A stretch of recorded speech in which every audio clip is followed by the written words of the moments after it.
Immunité, cellules et système immunitaire. Toutes les cellules immunitaires sont fabriquées au niveau de la moelle osseuse.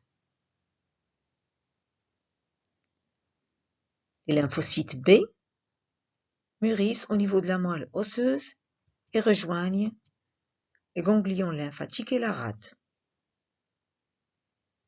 Alors que les lymphocytes T immatures vont être aussi, comme on a dit, fabriqués au niveau de la moelle osseuse, mais ils vont partir vers le thymus.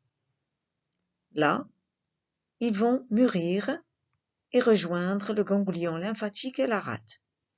Par la suite, toutes les lymphocytes T et B vont circuler au niveau du sang et la lymphe.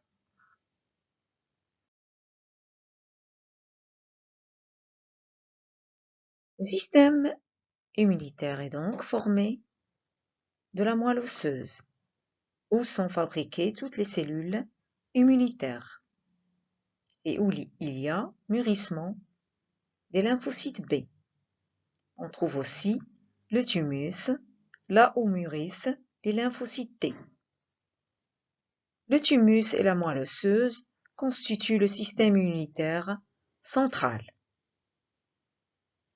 Après leur fabrication, les lymphocytes B et T sont emmagasinés au niveau des ganglions lymphatiques, la rate, plaque de Peyer et l'appendice. Ils constituent le système immunitaire périphérique.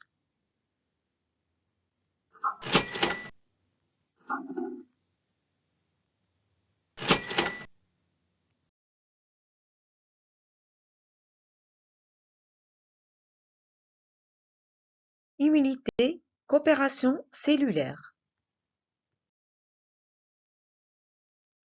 Lorsqu'un antigène pénètre au niveau de notre corps, il y a intervention des phagocytes. L'une des phagocytes, c'est les macrophages, qui vont présenter à leur surface l'antigène. Leur rôle, c'est la présentation de l'antigène aux lymphocytes T4. Les lymphocytes T4, une fois activés, vont produire des substances chimiques qui vont activer les lymphocytes T8 et les lymphocytes B. Les lymphocytes B vont reconnaître l'antigène en se liant avec.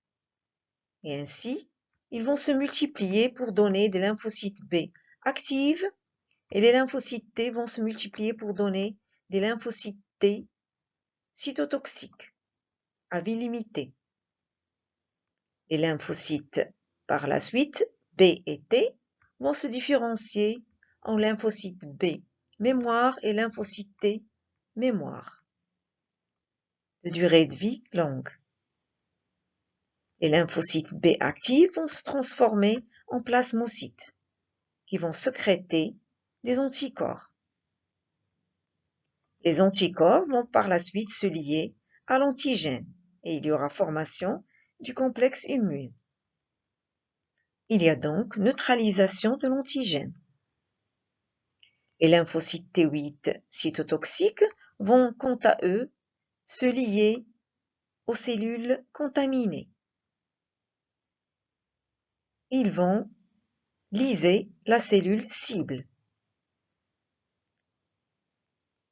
Les phagocytes par la suite vont phagocyter le complexe immune et ils vont phagocyter aussi les cellules cibles lysées.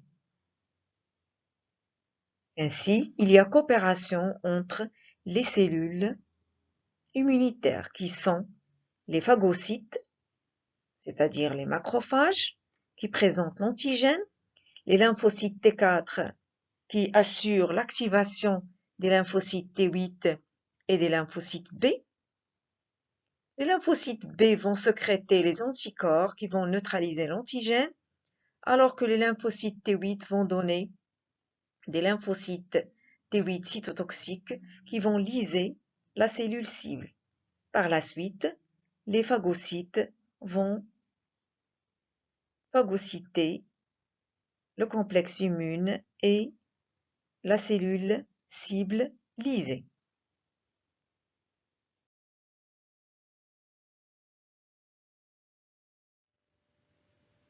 Cliquez sur abonner, j'aime si vous aimez bien sûr, et partagez notre chaîne qui est Science by Zohra.